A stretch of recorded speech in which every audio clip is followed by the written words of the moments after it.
Hello, welcome and नमस्कार। This is प्रखर वाजपेयी। दोस्त, आज के इस वीडियो में हम लोग बात कर रहे होंगे उस 4R फार्मूले के बारे में जिसको प्राचीन काल से लेकर अब तक के सफल व्यक्तियों ने फॉलो किया हो, चाहे वो बिल गेट्स हो, चाहे वो ग्रेट फिलोसफर सोक्रेटिस हो, रतन टाटा हो, मार्क जुकरबर्ग हो, सुंदर पिचाई हो, महात्मा गांधी हो, चाहे आपकी नज़र में चाहे वो आपके गली मोहल्ले के चचा भी हो सकते हैं जो आपकी नज़रों में एक सक्सेसफुल आदमी हैं, वो उन्होंने जाने अनजाने में 4R रूल जरूर फॉलो किया होगा।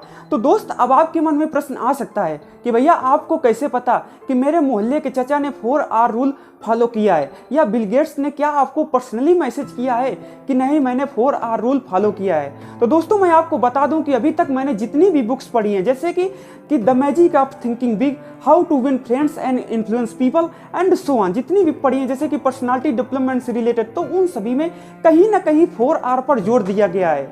और जितने भी सक्सेसफुल लोग हैं, जो वो किसी सेमिनार में जाते हैं और उनसे कोई व्यक्ति पूछता है कि sir what is the formula of to getting success, तो वो कहीं ना कहीं 4R पर जरूर जोर देते हैं। और आजकल हर दूसरा मोटिवेशनल स्पीकर घुमा फिराकर इन 4R के बारे में आपको बातचीत करता मिल जाएगा। तो दोस्त, मुझे लगता है कि इतनी भूमिका काफी होगी 4R के बारे में, तो शुरू करते हैं वीडियो को। दोस्तों, पहला R स्टैंड करता है रीजन के लिए। दोस्तों, यदि आप अपने जीवन में कुछ बड़ा करना चाहते हैं, यदि आप अपने क्षेत्र में कुछ फोड़ना चाहते हैं, यदि आपके पास कोई रीजन नहीं है उस कार्य को करने का, यदि आपके पास कोई मकसद नहीं है उस कार्य को करने का, तो आप लॉन्ग टर्म तक उस कार्य को नहीं कर सकते। यदि करेंगे भी तो उस कार्य को अब बेमन से करेंगे। आप बहुत सारे लोगों को सुनते होंगे कि मैं सुबह उठना तो चाहता हूँ, मैं रनिंग तो करना चाहता हूँ, जैसे कि मैं दौड़ना तो चाहता हूँ, मैं भागना तो चाहता हूँ, पर मैं रुकना नहीं चाहता। लेकिन क्या होता है कि वो कहते हैं कि मेरी सुबह नींद ही नहीं खुलती, तो मैं कैसे सुबह रनिंग पे जाऊं। तो दोस्तों, बहुत सारे लोग कहते हैं कि मैं पढ़ना तो चाहता हूं, मैं रात दिन मेहनत करना चाहता हूं, लेकिन जब मैं कॉपी खोलकर बैठता हूं तो मुझे नींद आने लगती है, मुझे कुछ समझ में नहीं आता, मेरा माइंड पजल हो जाता है। तो दोस्तों, ये सब इसलिए होता है क्योंकि आपके माइंड में क्लियर नहीं है कि मुझे क्या करना है, मेरा मकसद नहीं क्लियर है, तभी आपके अंदर ये सब चीजें होती है।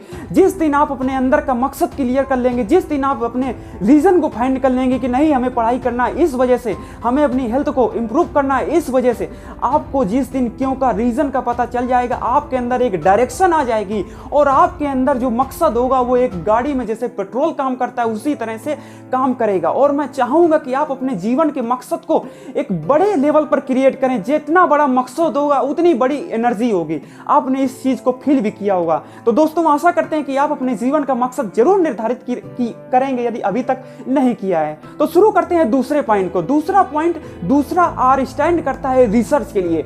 दोस्तों, यदि आप अपने क्षेत्र में कुछ अपने मकसद को डिसाइड कर चुके हैं तो आप कोशिश करिए कि उस क्षेत्र के बारे में ज्यादा से ज्यादा पढ़िए, ज्यादा से ज्यादा लोगों को सुनिए जो उस क्षेत्र में सक्सेसफुल हो, जहां आप पहुंचना चाहते हो।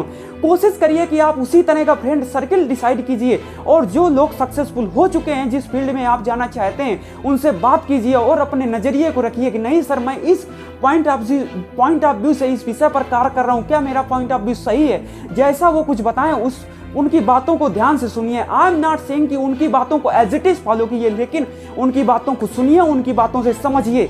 और दोस्तों, ज़्यादा से ज़्यादा लोगों को सुनिए, उस विषय में रिसर्च करिए और डायरी में लिखिए कि नहीं हमारी ये स्ट्रेटजी है, यहाँ से हम यहाँ जाएंगे, यहाँ से यहाँ जाएंगे।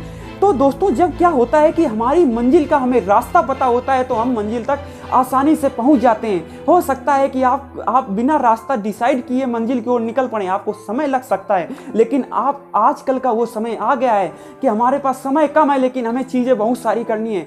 तो decide your reason and go for research. And तीसरा R स्टैंड करता है रिपीटिशन।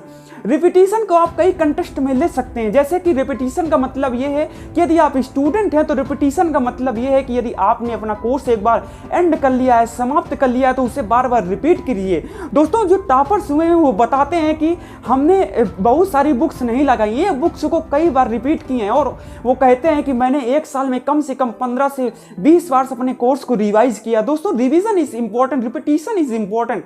एंड रिपीटिशन जो दूसरे कंटेस्ट में इस प्रकार भी लिख सकते हैं कि दोस्तों क्या होता है कि जब कोई व्यक्ति किसी फील्ड में जाता है और वहां पर डट के मेहनत करता है और वो किसी कारणवश फेल हो जाता है, दोस्तों फेलियर तो कंपलसरी है। फेलियर क्या कोई आपको 100% गारंटी है कि तुम सफल हो जाओगे यदि मेहनत कर रहे हो? जरूरी नहीं है। सफल भी हो सकते हो, असफल भी हो सकते हो। तो दोस्तों यदि आप असफल हो गए हो तो आप उस क्षेत्र को क्विट ना करिए। आप रिपीटिशन, यहाँ पर आप रिपीटिशन को फार्मूला को यूज कर सकते हो। दोबारा जाइए उस फील्ड में, दोबारा बैटल फील्ड में जाइए और दोबारा दूसरी एनर्जी के साथ, एक्स्ट्रा एनर्जी के साथ लड़िए और अपने नई रिसर्च के साथ, नई रीजन के साथ अपने लड़िए। दोस्तों स्ट्रॉन्ग रीजन बनाइए। यदि वो रीजन आपका उतना अच्छा नहीं है तो दोस्तों किसी भी कार को हमें क्विट करना नहीं है। दोस्तों क्या होता है कि लोग एक कार से दूसरे कार में, दूसरे कार से तीसरे कार में, दोस्तों हमें कार नया नहीं करना है, हमें उसी कार को नए ढंग से करना है। और आपको एक लाइन बता दें, आप कार वो मत करिए जिसके लिए आप फल की चिंता करते हो। आप वो कार करिए जिसको करना ही फल लगे। तो दोस्तों ये हुआ तीसरा पॉइंट। अब हम चलते हैं 4 पॉइंट की तरफ। 4 पॉइंट स्टैंड करता है responsibility. Responsibility in the sense कि आप जिस फील्ड में जाना चाहते हैं उस फील्ड से रिलेटेड, यदि आप स्टूडेंट हैं तो आपने जो गोल डिसाइड किया उससे रिलेटेड आप ग्रुप बनाइए। आप 10 से 15 दोस्तों का ग्रुप बना सकते हैं और पूरी रिस्पॉन्सिबिलिटी के साथ ग्रुप में मिलकर काम कर सकते हैं। जो अच्छा पॉइंट मिले ग्रुप में शेयर कर सकते हैं और दोस्तों उस अच्छे तरह से रिस्पॉन्सिबल बन सकते हैं। इस तरह से आपके अंदर रिस्पॉन्सिबिलिटी क्रिएट होगी। दोस्तों यदि आप अपने क्षेत्र के लीडर बनना चाहते हैं तो आपके अंदर रिस्पॉन्सिबल होना पड़ेगा। रिस्पॉन्सिबल दोस्तों, रिस्पॉन्सिबल एक लोग इसको सेल्फिश लाइक स्वार्थ के कंटेक्स्ट में देख सकते हैं। वो इस तरह से कि नहीं मुझे अपने से मतलब, मैं दूसरों को कुछ नहीं। दोस्तों आप जितना शेयर करेंगे आप उतने में ज्यादा इंप्रूव करेंगे। और रिस्पॉन्सिबिलिटी का सेंस इस कंटेक्स्ट में लिया जा सकता है कि दोस्तों अपनी रिस्पॉन्सिबिलिटी को फील करिए कि why I am here, what is the reason for my birth. दोस्तों ये सब चीजें हैं रिस्पॉन्सिबिलिटी से रिगार्डिंग। तो दोस्तों आशा करता हूँ ये 4R रूल आपको समझ में आया। और आपको एक चीज और बता दूं दोस्तों, वो दिन याद करिए जब आपको लोग कहते थे, जो आपको लोग जिन लोगों ने आपको कहा कि नहीं ये तुम्हारे बस का नहीं है, ये तू नहीं कर सकता, दोस्तों की it's a kind of feeling इंतकाम। तो ट्राई टू शो इंतकाम अदर्स। दोस्तों डिसाइड कीजिए कुछ चीज़ें और लिखना शुरू कीजिए। लिखना is very important, writing is very important. Like daily लिखिए कि आपके क्या गोल्स हैं, कब तक उनको अचीव करना है, क्या कुछ आपकी स्ट्रेटेजी है। ऐसा नहीं कि आपका दिन यूं ही गुजरता जा रहा है, यूं ही मत गुजरने दीजिए। आप कुछ चीज़ें, आप क्या फ़ायदा कि आप जब समय निकल जाए तब ये चीज़ें सब समझ में आए।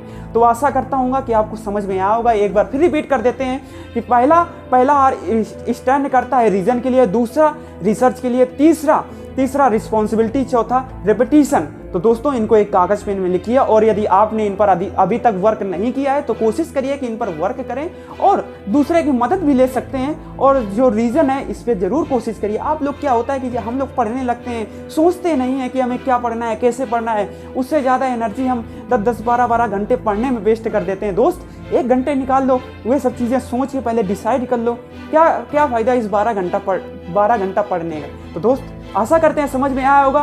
तो चलते हैं, फिर मिलते हैं नेक्स्ट वीडियो में। तब तक के लिए जय हिंद, वंदे।